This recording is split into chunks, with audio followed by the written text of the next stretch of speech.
Good evening, welcome to the Dugout. We're coming back after a day's break because too much of World Cup had happened and we needed a break. Yeah.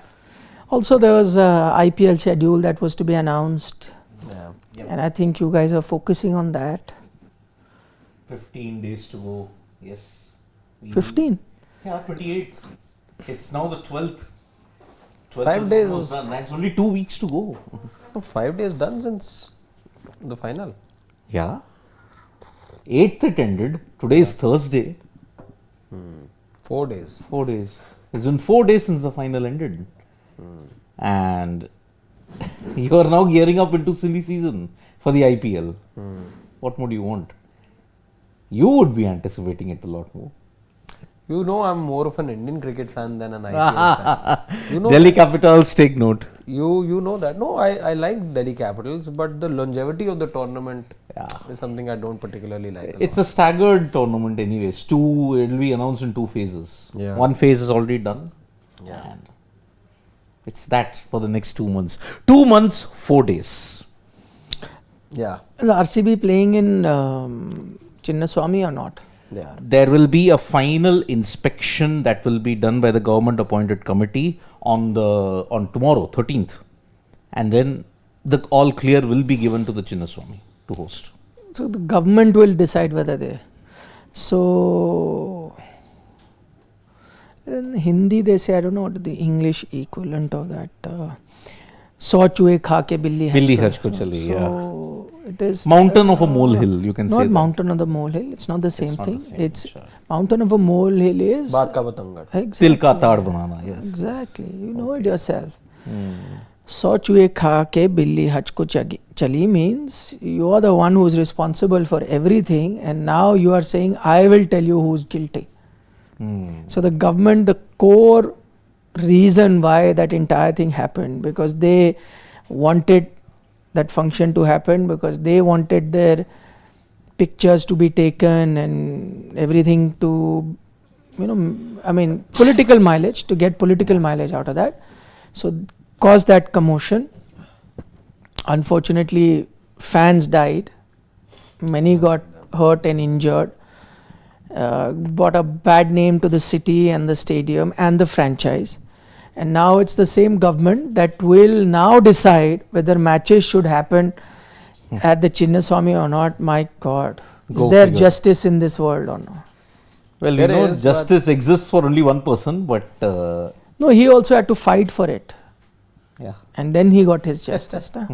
Years on he fought and then he got his justice. Yeah, but there is nothing in that. It's a farce. It's a sham. What is going on? So yeah, after all the drama that you created from June onwards, now you're going to see the final go-ahead clearance being given, and RCB will play the opening game against Sunrisers at the Chinnaswamy. Yeah. The schedule says Chinnaswamy. Chinnaswamy. Yeah. And they're playing all their games there. I think a couple will be in Raipur. Yet to hear. Yet to hear. But this I've never understood. Why are the rest of the games they're going to be played in Raipur? I never understood that. Like Rajasthan will play in Jaipur and then they will play in Guwahati. What is that? What does that Ownership, even mean? na? No, but see, you're not understanding. The ownership means nothing. The fact of the matter is, why were the teams made like this? What was the to crux cater of the to issue? the city, To the region. to To the region. Regions were allotted games. And there was this catchment area and so on and so forth, right? What was that for? Because region versus region, that's the whole idea of making teams. Yeah. So You're from making- here, you are going to the exact opposite side of the country. See, if you want to do that, I think if you want to democratize the game, then maybe a franchise of Northeast is something that they can look at. But till such time that happens, Kolkata should be the one that should play their games there, right? It's the East region, they can lay some claim on that and they can play their matches there. But how on earth does Rajasthan's team land up in Guwahati and expect to be chaired? And how on the hell does the team from Bangalore land up in Raipur and expect to be. See, I can like Punjab going from Mohali to Dharamshala still makes sense. Understandable.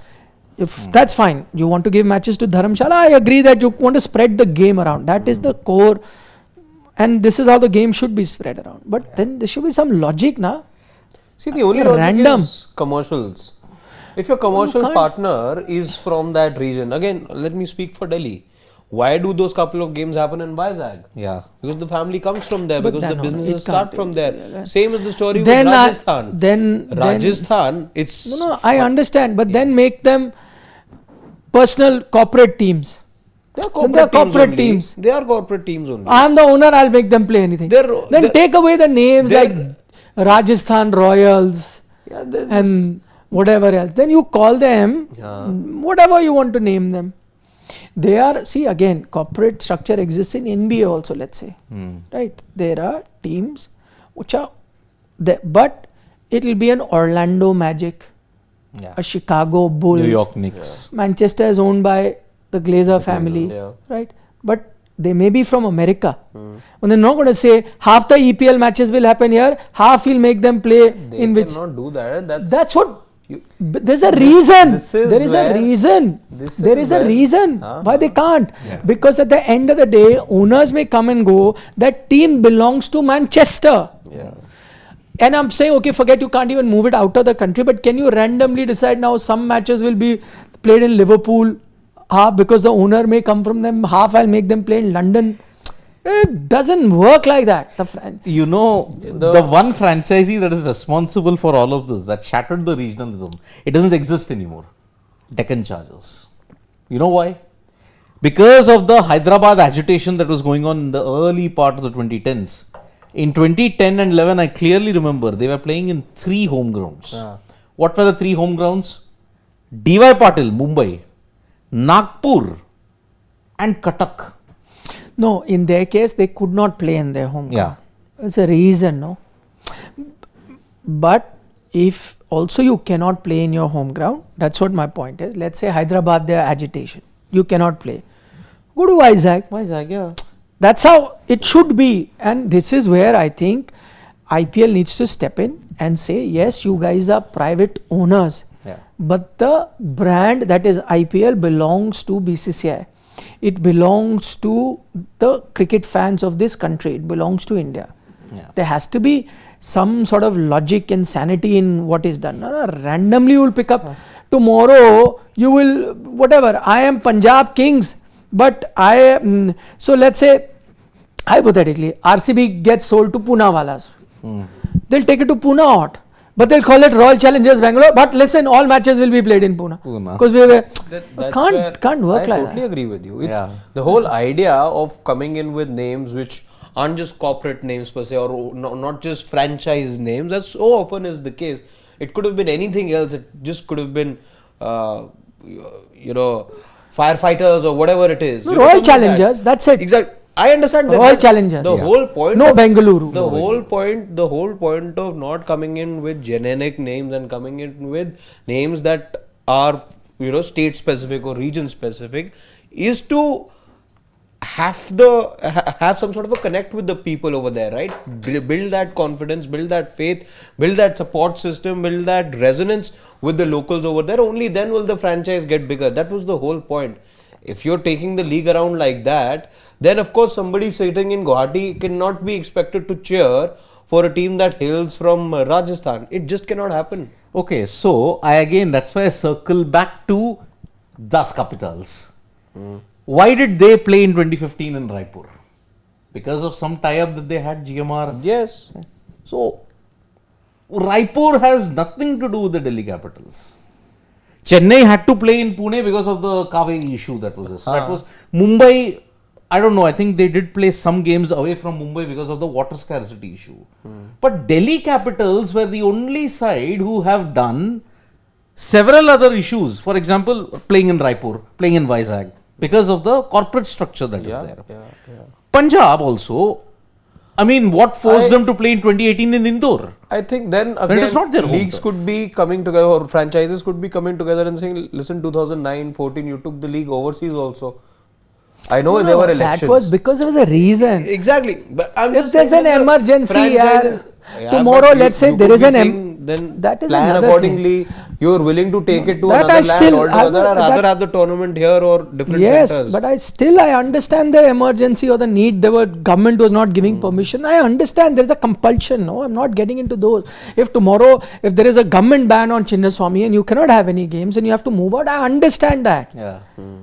This is not that. No, the example that I started with, randomly I've picked up any venue that I want to go and play because I have the owners may be coming from there or whatever. That is what I find bizarre. And that's where I think the IPL governing council needs to step in and tell the franchises, you can't be randomly picking anything that you want.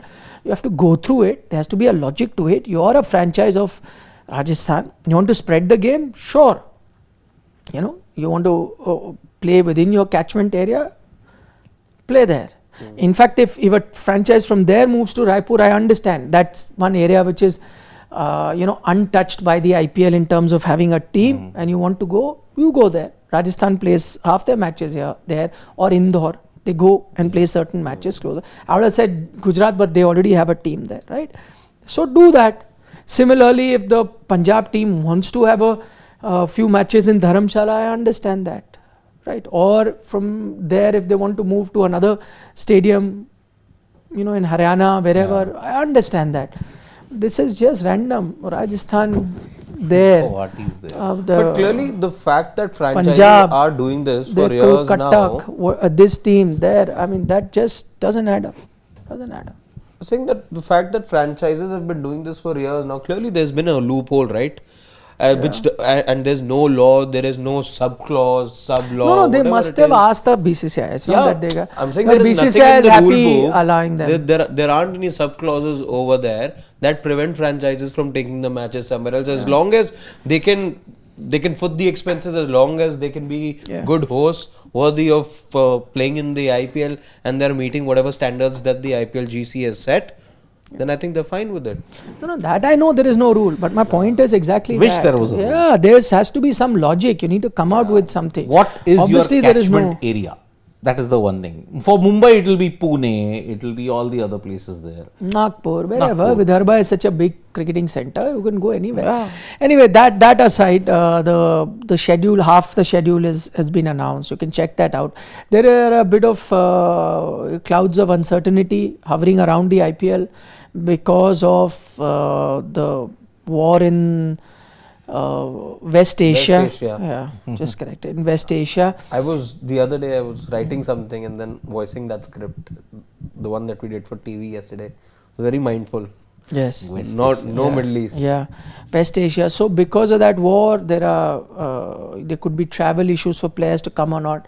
That's something that is being looked at. And of course, there is a commercial gas is a big issue, and players stay in hotels and hospitality. So there are issues, but as of now, BCCI sent a press release saying we have things under control. That's that with the IPL. But I'm going back to international cricket, and I think in a day or two we'll get back to full IPL mode. But why I go back to international cricket is because now there are two things being discussed. One, that India is the greatest team on the planet, and that is up for debate, and that is what we'll touch upon. And secondly is that what is the value of a T20 World Cup? This and that. So it all adds on to it. So one, is it because India has won it and India has plenty of detractors, that's why suddenly the value of T20 World Cup has come down, or genuinely the value of the T20 World Cup is low?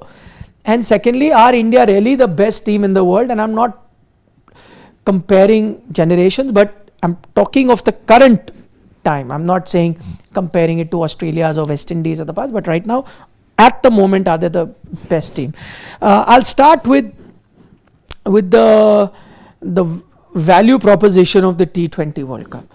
So I hear lots of people. I think Sanjay Manjrekar also put a tweet out, and many. Yeah. So there's no value of the T20 World Cup. I think it is ODI World Cup, followed by WTC, followed by I think Champions Trophy or T20 World Cup, then Champions Trophy, one of them. So he said there is a hierarchy. So I mean, is that a genuine thought or?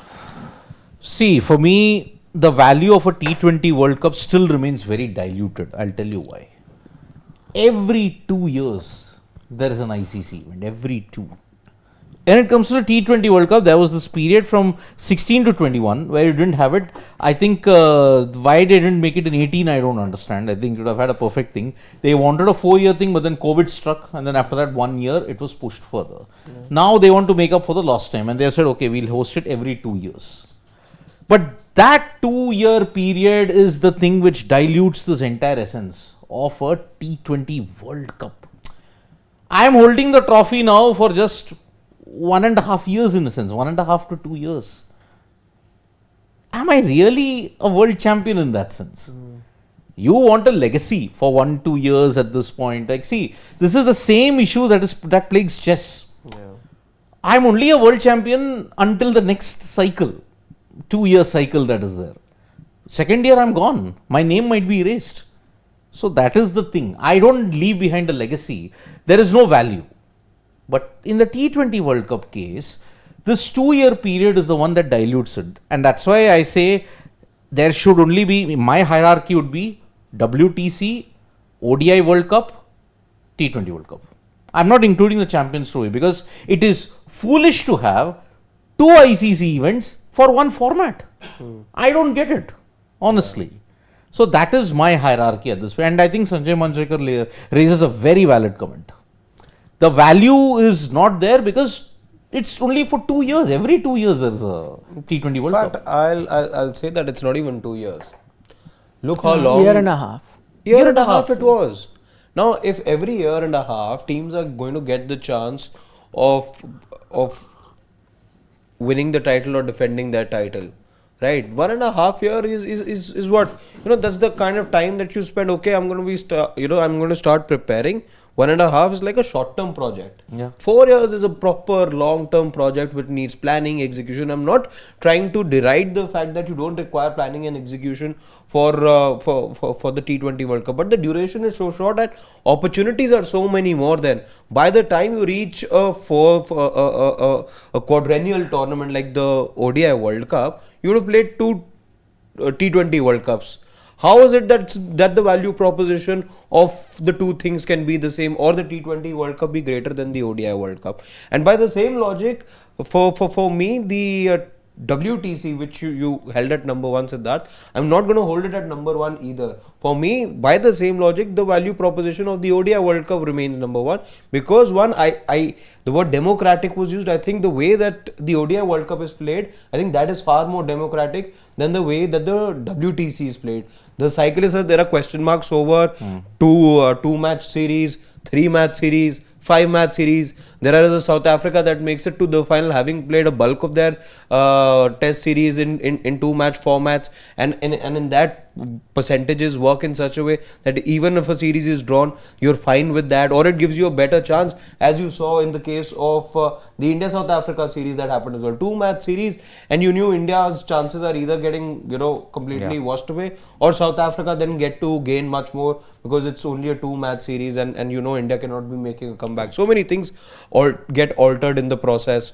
So for me, if I'm looking at hierarchy, number 1 for me remains the ODI World Cup. All teams meeting, playing almost at the same venues over a month and a half, and yeah, for the fact that it's consistent 4 years, timeline doesn't change. So ODI World Cup for me, I'm placing WTC number 2 because of the fact that it's red ball cricket, and perhaps the shortest format gets the 3rd place for me.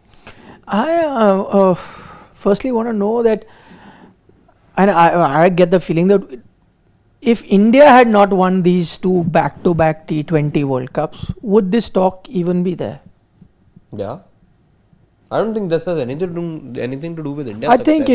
think it does. There is a genuine, I've said it before, there's a genuine jealousy, at least, and again, in cricketing places outside of India, when India ends up doing well. I don't know if let's say it was Australia that would have won, let's say, 2 back-to-back T20 World Cups, would we try and dilute the value of T20 World Cups as it is happening now? I'm not sure. I am not sure that this happened. I'll give an example that there was a time when Australia did dominate 50 over cricket, and I'll get to my choices later. I don't think anyone raised doubt about the importance of the 50 over World Cup. People spoke about Australia's dominance. They may have also spoken about, oh, is cricket getting boring? Can anyone even challenge Australia? I agree with all of that. But I don't think anyone in that sense devalued the ODI World Cup. Now the fact that India has won 2 back-to-back titles, this devaluing of the title is one because India has won. That has a factor. You agree or not, that remains.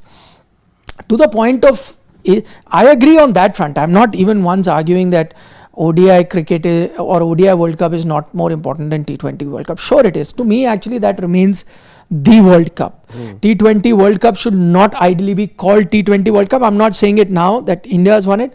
I think the earlier name that you had was World T20, which is like a World Series that involved countries, the top countries, and was played in the T20 format. I think that was a more accurate description of what it is.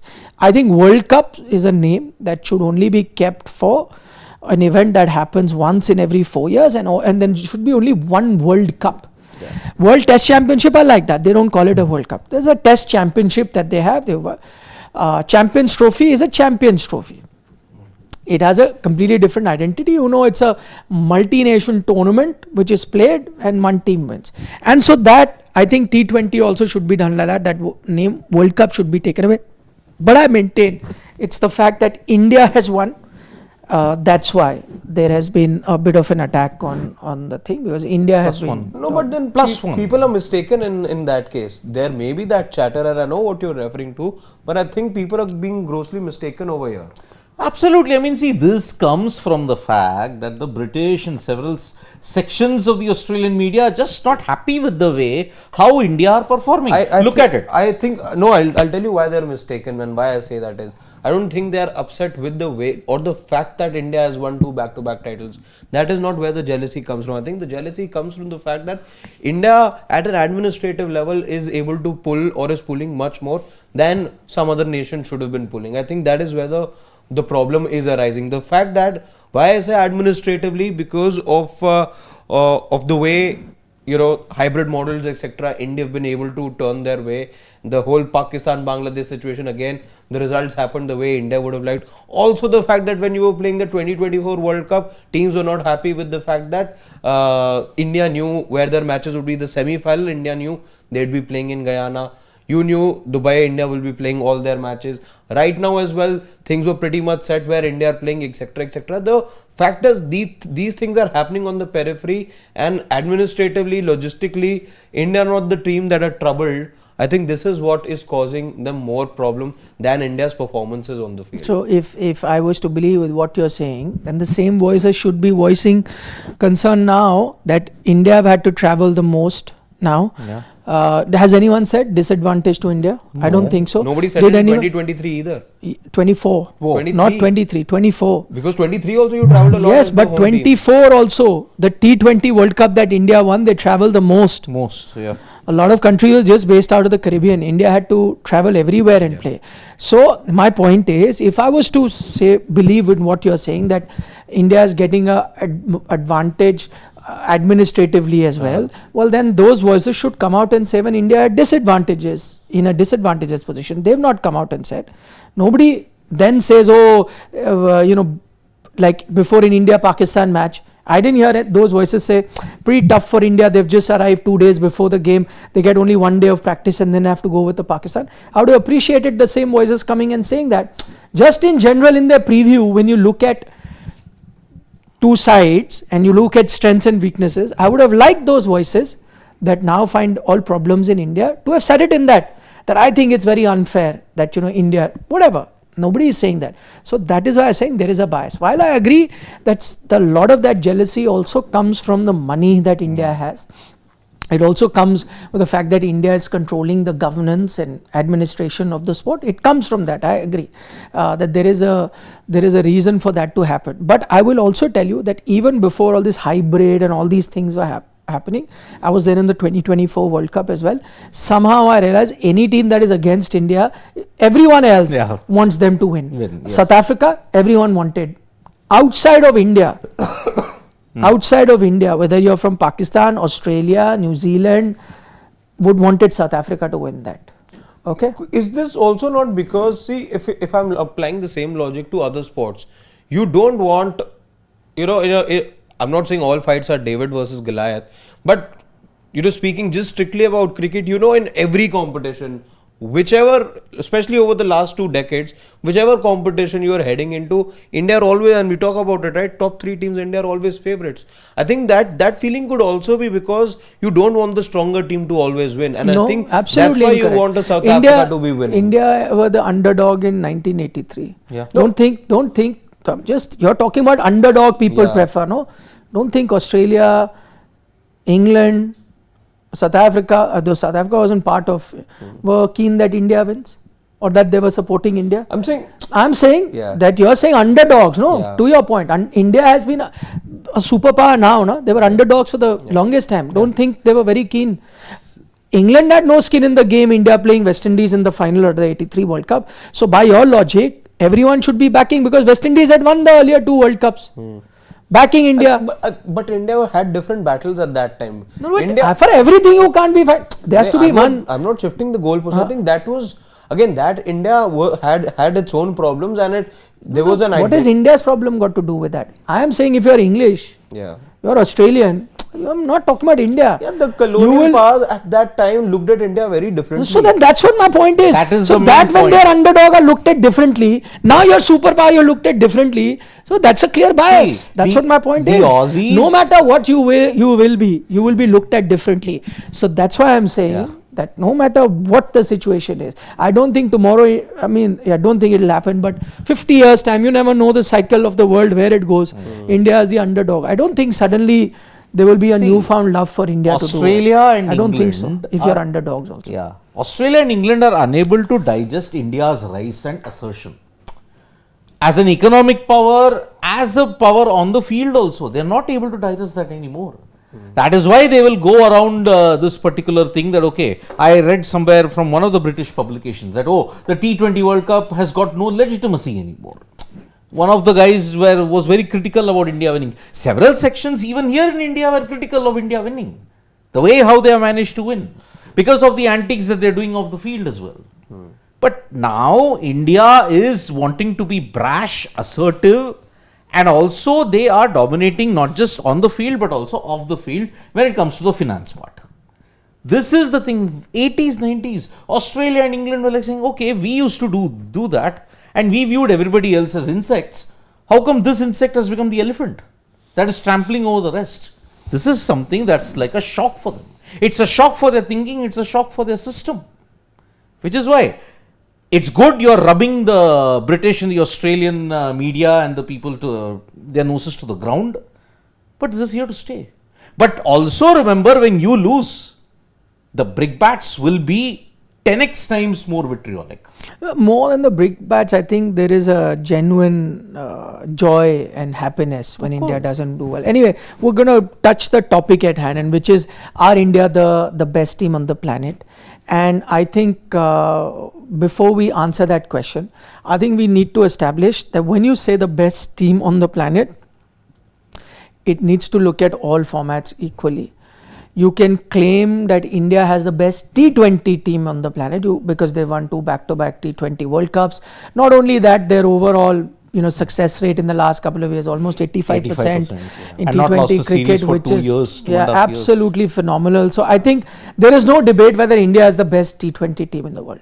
But the title of the best cricket team in the world will still be up for grabs. And I think that's a debate that must be had. There will be many contenders for it, whether it's South Africa, whether it is India, whether it's Australia, whether it is to an extent England. Correct.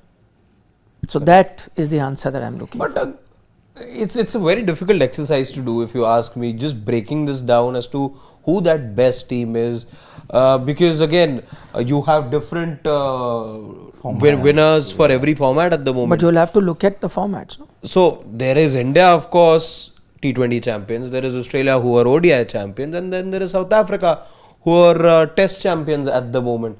And if you're wanting to pick one, I don't think it's going to be a very easy job, and a very objectively coming to this conclusion could be extremely difficult, I feel.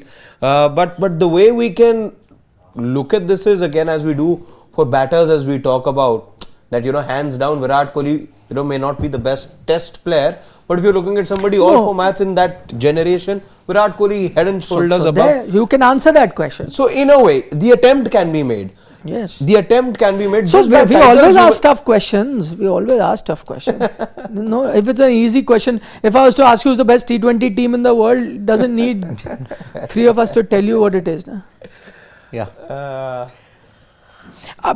Before we get, I want to see how other teams are doing at the moment, and I think we need to see ODI and Test, and I think that will give us some sort of an idea. So if you look at ODI form since 2022, we're looking at a win-loss ratio.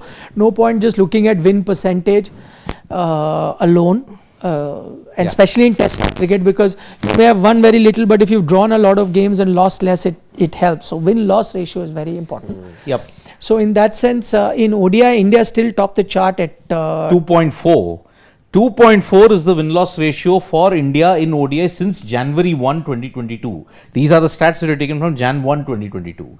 It is followed very distant second by Australia with 1.4. Then comes South Africa and then England. England have the least 0.7 win-loss ratio in this entire period. So India is the best white ball team in the era that we are looking at. Can you say that, considering Australia are the ODI champions, and what we have concluded, and that's why I asked that question first up, because I wanted to go, when in your own words, ODI World Cup is so far more important than a T20 World Cup, then how can the team that are the current ODI world champions not be counted as the best white ball team? Because again, the nature of cricket, the nature how the game operates, okay? Australia never took bilateral seriously. They take only ICC events very seriously. Number one. Number two, India tries to take everything seriously. So they are winning all, but they are losing one or two games. I mean, look at the period of dominance that you're looking at. In entire white ball cricket, how many games has India lost in this 3-year period? 2 matches. That's it. And in ODIs, when you look at it, 19 November, and you lost the other South Africa match. That's it. And on top of that, look at India's last 2 ICC events, 24 and 25, gone through unbeaten. Last two now will be 25 and 26, no? No, 24 and 25, 26 they lost, na? Before this one, prior to that, your only loss came on November 19th. If that is not dominance, if they are not the best white ball team on the planet, then I don't know what is. Because Australia's win-loss ratio is not giving me that much of a thing that they are the best team on the planet at this point in time. Yes, they are ODI World Cup champions. Agreed. No disputing that. The T20 World Cup, they did not even send their best team. They were focusing on test match cricket, by the way. But even if you look at 2024, that team was also good. But they didn't make it to the semi-finals. Let me see. By the way, I think Australia, if you see overall, okay, white ball is not the debate overall. Can we see, please, Test. if you see in test matches, of course, they have the best win-loss ratio. They played the final of the WTC, lost twice. to South Africa, I agree, and are the champions in 50 over cricket. T20 is the only blip. That too, they sent a team in T20 like that because they wanted to be dominating test match cricket here. So if you ask me, hand on heart, that looking at them being 50 over World Cup, the true World Cup in your own terms, far more valuable than T20 World Cup. The fact that they are head and shoulders above everyone in win-loss ratios in test match cricket, which again everyone will agree is the matrix format. I think those two are enough to tell me, in my opinion, that the best cricket team on the planet is Australia. The best T20 team is India. Is India. But overall, even if I was to include T20 cricket. The best cricket team on the planet still remains Australia. My point being that if we are gloating over that, oh, here we are and everything is achieved. Well, my point is that we need to realize that in the two formats, one, you want to rest the 50 over World Cup. That's your aim, and you did reasonably well last time. And I think you're one of the 2-3 best team there as well. So that's a good thing. But Test cricket, which I think should carry the maximum amount of weightage in when we are looking at the strongest team across format, in that you are the laggards.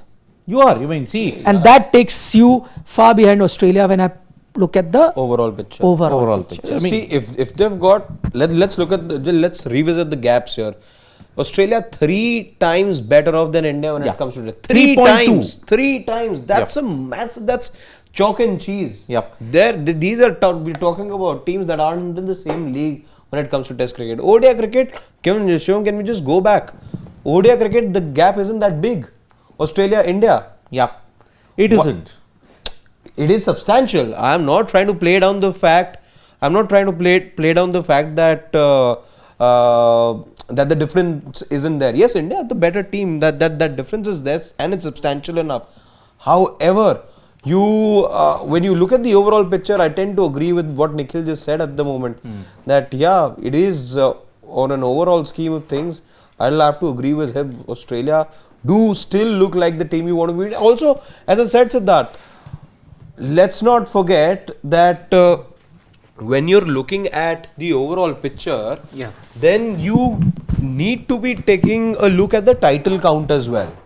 Yeah. Because what ODI series and these ODI numbers will not tell you is that so many of this is not down to, so since 2022 you've only had one tournament, right?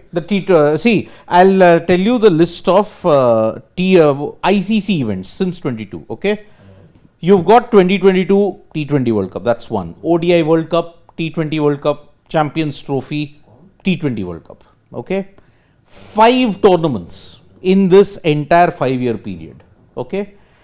India has won 3 of them, okay? Australia and South Africa have won the other 2, okay?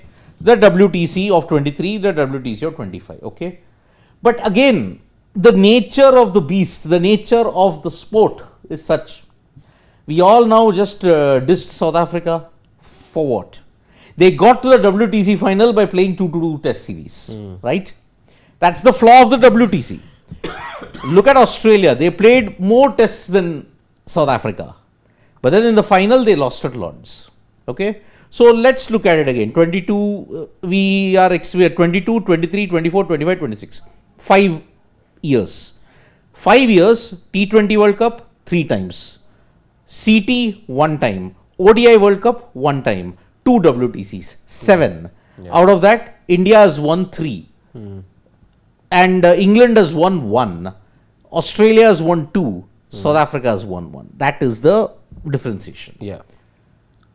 Again, Australia did not, we often say no, for India to be counted as the greatest, you need to win in the SENA countries. So the point I was making, sir, again, those bilateral series, those numbers, again, what? In this cycle, you're only looking at those 10-11 matches that you played in the World Cup, right? Other numbers over there, that ratio is a result of all the bilaterals you had played.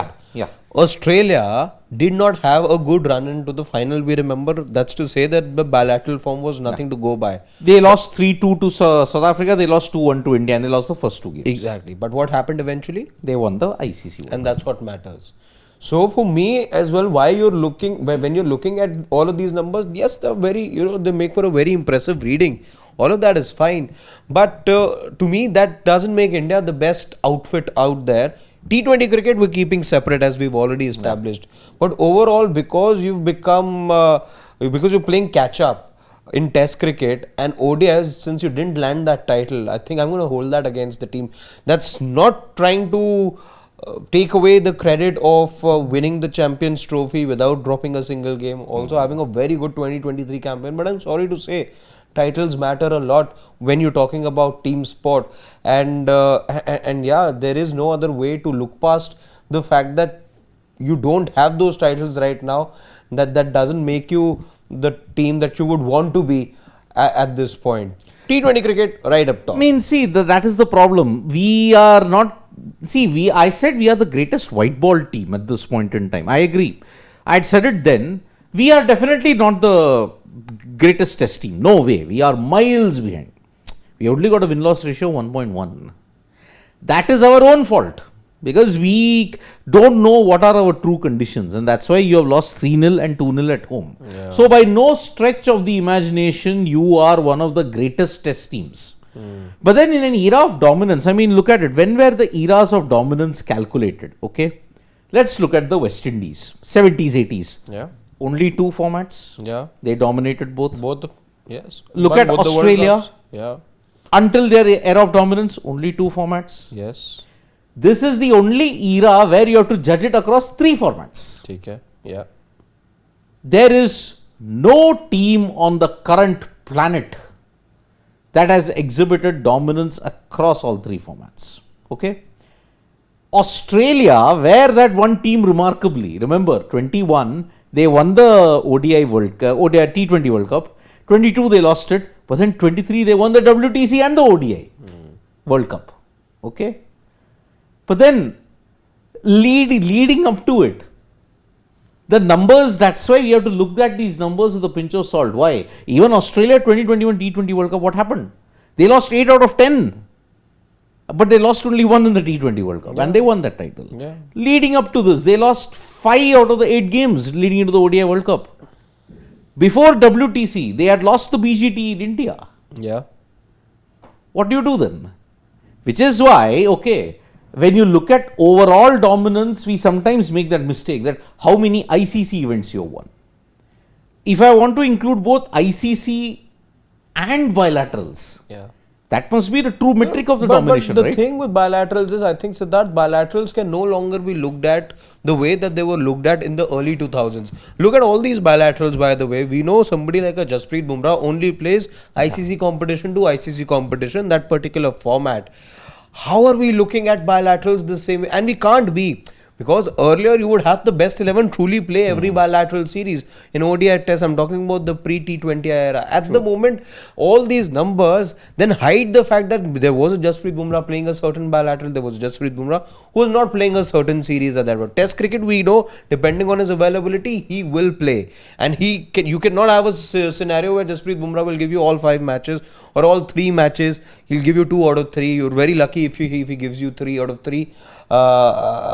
And that's the thing with him. So you don't know about this bilateral domination and all. I think it's lost its meaning, and eventually though you will have to take, for example, that particular series. I think when the South Africans had sent a very young bunch, and this is how they had started the WTC campaign, right? Because I'm talking about the previous cycle, that sent a young bunch of players to New Zealand. Exactly. You have to Google half those names on that team sheet over there. Correct. They eventually made it to the final. That's a surprising And they won thing. it. But again, if you're looking at just win-loss ratio, if we were to take the WTC final away or just look at this pure numbers, forget that the WTC final happened, how many people will be able to point out the fact that there was a very inexperienced team that had gone there? Yeah. Right? Ultimately, you're looking at the title count. Yeah. Ultimately, you're looking at the title count. So I think in today's day and age where bilaterals have become so fickle, where because somebody is playing the big bash, somebody else is playing Super Smash, someone is playing ILT20, someone's got commitments there, somebody has a casual contract. We've got 10,000 reasons these days, but at the end of the day, I think the one way to look at cricket being played right now has to be through trophies. Has to be through trophies, but then to judge total dominance, it's very difficult. How? Because there is no team that is dominating in all formats. At least with 2, you had one team dominating in 2. Okay, so if I have to go by the logic of 2, but again the formats are different. What do you do? Yeah. Tests, ODIs, now T20Is, longer, medium, short. Yeah. And you're trying to be that customer who's going to fit in all 3 sizes. Yeah. How do you do that? I just don't know at this point what to make of it. But is India the greatest team? I had mentioned at the start, India is the greatest white ball team. I've still made it, but not the greatest test team. But if you want to look at the overall matrix, that's the point, right? Who is the greatest team at this point in time? it's not India. That much I can be assured of. It's not India. They are not the greatest cricketing team on the planet. That is an exaggeration. It's not. They are not the greatest ODI team. Then who is? Can I look at a WTC of South Africa that ensures that, okay, they can win the title? Do I look back at past laurels of Australia? I think currently there is no one team that is dominating in cricket.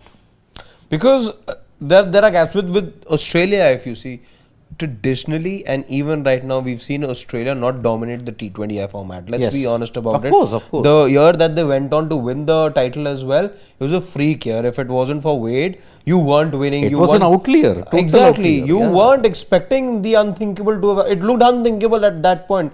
And if you look at how many finals they've reached, etc., they've never truly dominated the T20I format. The ODI format, though, Australia are a different gravy altogether. Yeah. When it comes to Test cricket, another gravy altogether, because they've got multiple match winners as well, and again this it's going to be India's time now to be hosting them. India not going to find it easy. Of course. India definitely not going to find it easy. So again, I think right now teams, Siddharth, everyone's looking at cricket very differently. Yeah. Very, very differently. Australia, for some reason, have never prioritized T20I cricket that much. I don't know how and why or why not. But they do value their Test cricket a lot. We know that the decisions, player availability, etc., it's just down to cultures. Maybe then players themselves have made themselves unavailable. It doesn't necessarily come as pressure from their cricket boards that you have to make yourself available for the Ashes or for the WTC, and you need to be then ruling yourself out of the IPL. We've seen plenty of instances in the past. Of course. So this is just about player conscience and the culture as well. I think we as Indians, I think we've really taken a liking to T20 cricket. That's the path that's been shown to us by the BCCI. Franchise cricket has only elevated and deepened that bond, I would say, with the T20 cricket. But as a result, let's not forget that we've paid a very dear price. Test legacy has gone. Yes. You are in transition in Test cricket, and I do agree. This is an era where you cannot have a true team dominance. You can't. We believe who is the best team in the planet. It'll always be split. Australia are the greatest Test team in the planet.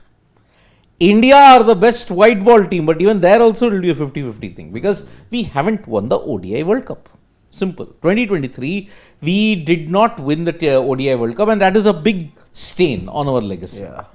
So, at the end of the day, I will say we are the best white ball team currently, but we are not the greatest red ball team.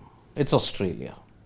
But overall, it's a split vote. I can't pinpoint on what is the greatest team. For me, there is no greatest team. It's like a free for all. Whoever dominates, they will become the greatest team on the planet. But sustained dominance, only one period I can do, 21 to 23, in which Australia won all formats, barring one in 2022. Yeah. It's a tough one. It's a really, really tough one. Yeah. For me, India in T20I, in ODI, Australia, India equal, and in Test, Australia. So I think by way of Shivam says, our producer, that Australia are the best team. Australia and India are equal in ODIs. India is the best in T20Is, but it still is a 2-2, equal. It's an equal split. Maybe if the best team in the planet, if I have to give the award, I will not do what the ICC did with New Zealand against England in 2019. I won't go on the boundary count. I will declare India and Australia as joint winners for the best team in the planet.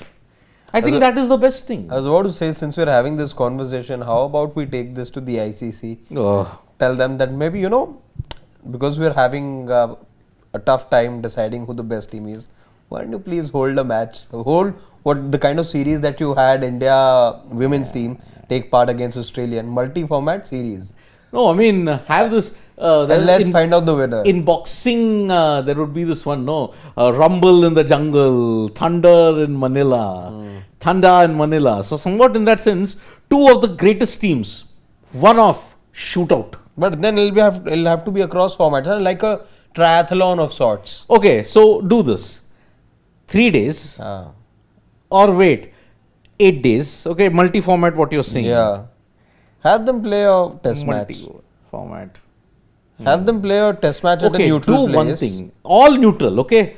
It should be all in, it shouldn't be, if Australia India play, the T20I should be held in England.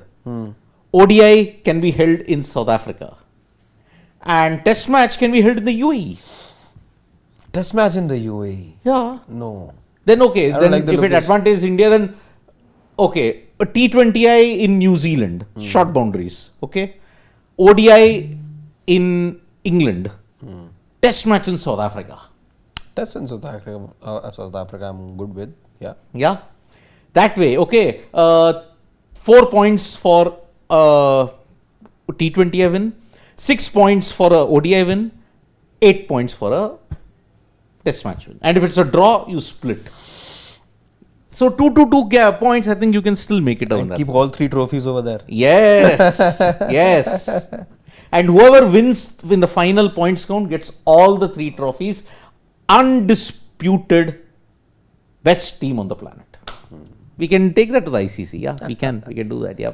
So let's take some comments. Vishal 9925 from the US is saying, since white ball cricket is becoming boring, scrap bilateral white ball games. Keep tests, World Cups, T20 and ODI, and franchisee leagues like football. We're headed in that direction. Of course. See, We're absolutely headed in that direction, and I can tell you that the cricketing ecosystem is evolving, and it will get to exactly what you're saying. It could take some time, a good 5, 7, 10 year period, but you're definitely headed in that I direction. think you're already there. Because I'll tell you why. Big Bash League, SA20, ILT20 dominate your period from December to March. February, okay? From March to May, it is IPL. From June to September, it is either the CPL or it is the England T20 Blast or the Vitality Blast or the 100. We are already in that franchisee league system. But why I'm saying you're still evolving, Siddharth, is because till the time we know that the BCCI doesn't allow this to happen and the bilaterals don't reduce and the IPL window doesn't become bigger, that change will not truly be there. It won't be there. Correct. Vishal again from the US saying, almost every year, white ball World Cup on top of bilateral is getting too much. Test plus World Cup, white ball plus league. Indian cricketer allowed in other leagues. Nahi yaar. Already there is talk about workload management and all that. How will you get Indian cricketers in the other leagues? I don't know at this point. Akash Nair, who goes by the name of Hockey Pandit. Okay. He's been messaging me and he wanted to be part of the dugout also. So he's saying, hi gents, I'm from Munich, Germany. Sit by. What's your take on the Hobart leg of the Pro League? Good to see India deploying low block against our kryptonite team, the Kookaburras, and doing well. Reckon Manpreet should be brought back soon. See, I think somewhere down the line, you are staging a mini revival in the Pro League because of what you did in Hobart. I do agree. You may have lost on penalty shootouts on a couple of occasions, but I think the funda that they employed, big defense, good solid defense, I think Fulton's mantra will work. But now you've got a break, unfortunately, which is why you will head into to the next part of the European leg very low on confidence. But I think it should work. But I don't see India doing well in the World Cup. I'm sorry. I say it right away. The way that the home leg played out. Oh God. 8-0 to Argentina. Yeah. Nightmare. Shovan Sai is saying, after a long time, Shovan Sai, I am not demeaning this win or this, and I am happy for the World Cup, but can't compare 24 World Cup win to this because the pitches were worse there. We don't know whether this team would be this lethal on those pitches. This is a point that's been made time and time again. I think they would have, yaar. I think they would have. And Abhishek, a Sanju, a Tilak, they could have grafted and done well even in the West Indies, even in those pitches. Looking at the quality of the opposition, I think they would have done well. If you put that team here and you put this team here. You know why I'm not liking the pitch conversation so much is because again you had the South African side as well who were finalists at that time, almost took the match away from India. Didn't even make it to the finals this time, right? For whatever reason it may be. So I don't want to trivialize the success by saying that this was down to the pitches. hard hitting, power hitting, not easy. It comes with practice. Yes, you knew what pitches you will be playing on, what conditions you were to expect. You were caught in a situation on a couple of occasions as well, and you had to bail yourself out. I think this was hard work. This wasn't just down to the pitches. Very, yeah. Sagnik Mukherjee is saying, how SA came, they never won any World Cup except a WTC. No one is best here. Teams won World Cup dominated in phases like West Indies, Australia, India, Pakistan and SL to some extent. Although with Sri Lanka, I would argue they dominated after the World Cup was won in 1996. Prior to that, they did have some flashes of brilliance, but they didn't have a good build-up to the T20, to the ODI World Cup in '96. They lost the Benson and Hedges final. It was very ill-tempered finals that was played against Australia. So that's the thing. Abhishek Sharma. Very interesting question. Do you guys think I'm better looking than Virat Kohli? No, you both are very good looking, my friend. Both of you. Virat. He's a superstar in himself. And like we couldn't pick one outright winner when it comes to the best. It's a draw between you and Virat. We can't pick between you and Virat Kohli either. Just go down. Ashish Sharma. I think it's Ashish Sharma. Yeah. Ashish Shandilya. Okay. After Sachin, is Boom the most big match decider for India, even bigger than VKMS? Can't believe Boom achieved peak and not played ODI since CWC 2023. Yeah, Ashish Shandilya, again, different skill sets here. Sachin batter, Bumrah bowler, and bigger match winner than VKMS. I doubt. That's what. But there may be MS. I will tell you. MS. I can tell you. ODI great, IPL great, but never a T20 great. Never. VK, yaar, he's won you games from impossible situations. Mohali, Melbourne, Barbados. He's won you so many games. I think after Sachin, I think your greatest, I would number 1, 2, 3 for me. Sachin, VK, Boom. These are my top Boom's three. Definitely up there, yaar. See, Bumrah's the cheat code. I mean, yeah, you know, because Siddharth, there are people saying that what Bumrah is doing right now is Bradman-esque. Just that, you know, you don't have, with Bumrah, you don't get runs, you get wickets. And oftentimes the value of those wickets is lost when you're looking at things to the prism of runs. Not just wickets. Drying up the runs at a crucial time. I mean, had those 2 overs that he bowled against England not yielded only 14 runs. 14 runs. You could have lost the game. One of them had just given 6 runs. 6 runs. That is clutch Bumrah. It's 2024, he ended with an economy rate of 6. He truly deserves a statue, not just in the whole of Gujarat, I would say. Whole India. Whole of India. Every cricketing facility, even if you have to have a Jasprit Bumrah statue, go ahead, have it. Name, if not a statue, name one end in every stadium after Jasprit Bumrah. If this was somebody with the bat doing what he's doing, the equivalent, the world, I think, would have gone gaga. It's like, you know, the world favoring the goal scorer more than the goalkeeper. It's the same, unfortunately, that applies to our sport as well, where run scorers are valued more than those who drive the runs, those who pick up the wickets. Steve Ticolo is like saying, Nick sir, someone please tell Gigi. Bumrah wins you most important matches. Bilkul. Shivam says that Bumrah wins you the most important games. He's a clutch.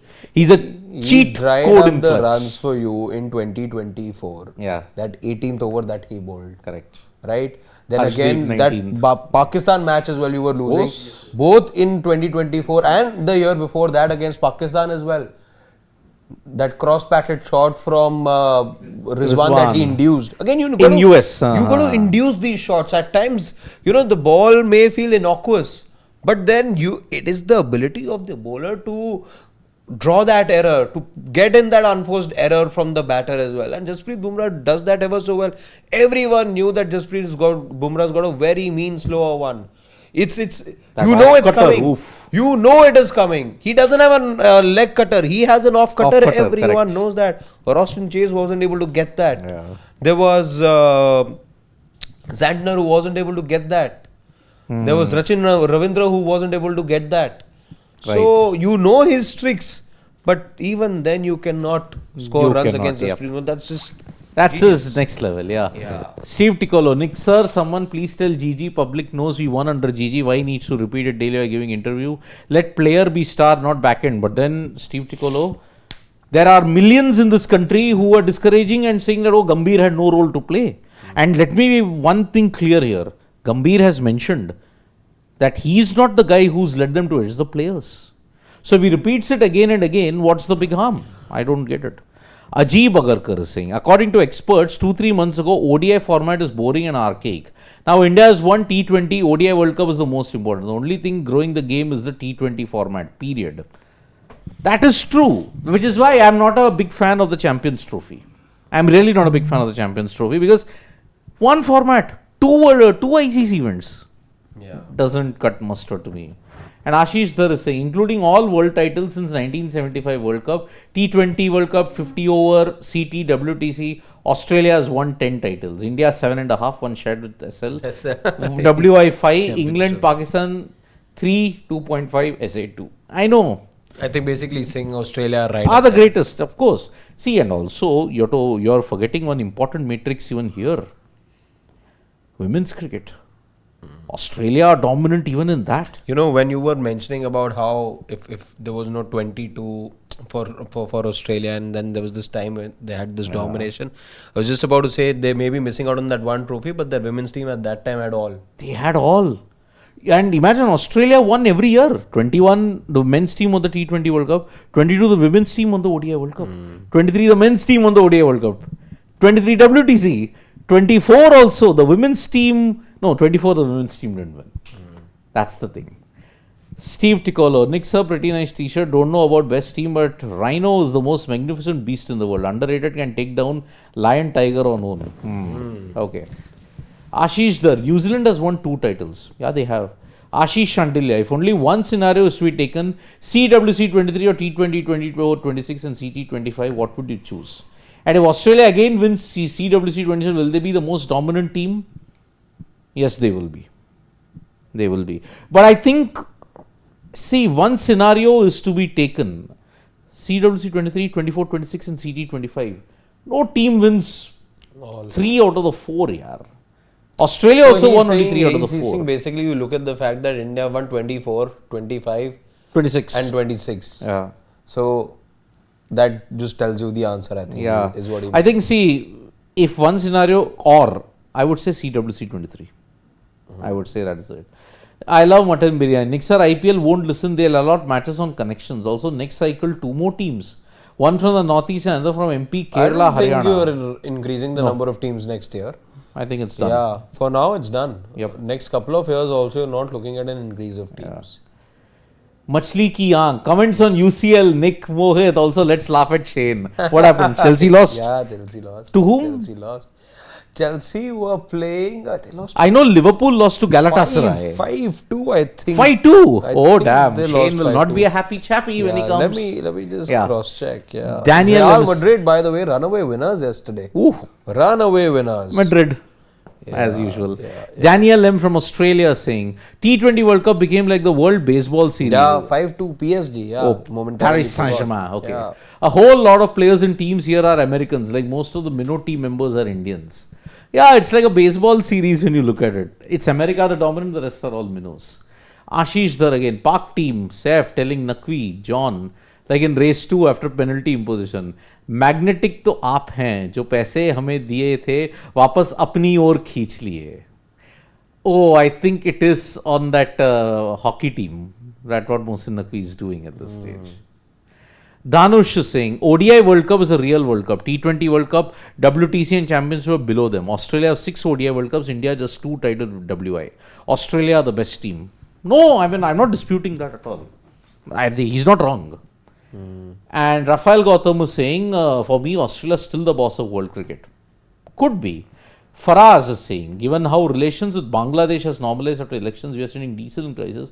The Mustafizur decision looks bad. IPL got a lot of bad press around the world for no reason. No, Faraz. It is the fault of our own administrators and the government because of the lack of communication. And the lack of foresight. Of course. You should have... It was a knee-jerk reaction. Actually speaking, those atrocities were happening even before. Of course. You suddenly woke up out of your bubble and you decide, oh, we'll do it. It was a knee-jerk reaction. We at Sports Today have been calling out that there was no communication whatsoever. The government also has to be blamed. Yeah, you could have just been very smart about the business. Yeah. Again, listing was done and all, and again, if you and I get that while it would not have been fair on Mustafizur or the Bangladesh players even then, there were still ways of getting the message sent across to teams. If you just wanted to douse the situation at that time, 6 players I think from Bangladesh origin were named. 6, 7, yeah. 6, 7, 7 I think 6, 7 whatever. And only one got picked. Mustafizur. So again, the whole situation could have been averted and handled in a better manner. Yeah, totally agree. Shobhan Sai, if the pitch discussion is useless, then how can you declare this is the best team in T20? Is it not downgrading to 2007 and 2024 teams? But we never said the pitch discussion is useless. No, but I think he's saying that because I've mentioned that, you cannot be putting the success of this team down to just the pitches. Exactly. See, the pitches in India were also pretty hard to begin with. To score. You struggled against the USA, Yeah. You weren't getting all those big totals that you thought you would be posting. You only got it was the fag end. You only got good runs against Namibia. To an extent against Zimbabwe, you also thought you'd be ending with some maverick total, which you didn't. And then that England game just came out of nowhere. Then the final, of course. Yep. Sarat Chandra Yalamarthi saying the number of interviews done by Gigi and Sky saying things as if they are here to clean and change the world is hilarious. Whether many like it or not, stars will always rule. Sports need a dugout of this. I mean, again, the star culture, if it ends, it was not giving us any kind of benefits. So, yeah, that's the thing. So, no more comments, Shivam, done? Yeah. It's done. Okay, so, all right, folks, we will be building up to the T20 World Cup now, which is done. We are building up to the another World Cup that is there, IPL. Yeah. It is the global Premier League here. So, in that sense. So, Kevin Johnson, Sunrisers bought a Park player at the underdog auction, Abrar. Oh, that's big. Okay, so we'll be doing a bit on that. So, bye-bye, folks. See you soon from me, Harshit and Nikhil. It is bye-bye. Nandri, Vanakkam, Shubhratri, Shabba Khair. Eat your vegetables. Don't trouble your mother. Stay safe and subscribe to Sports Today. Bye-bye. Bye-bye.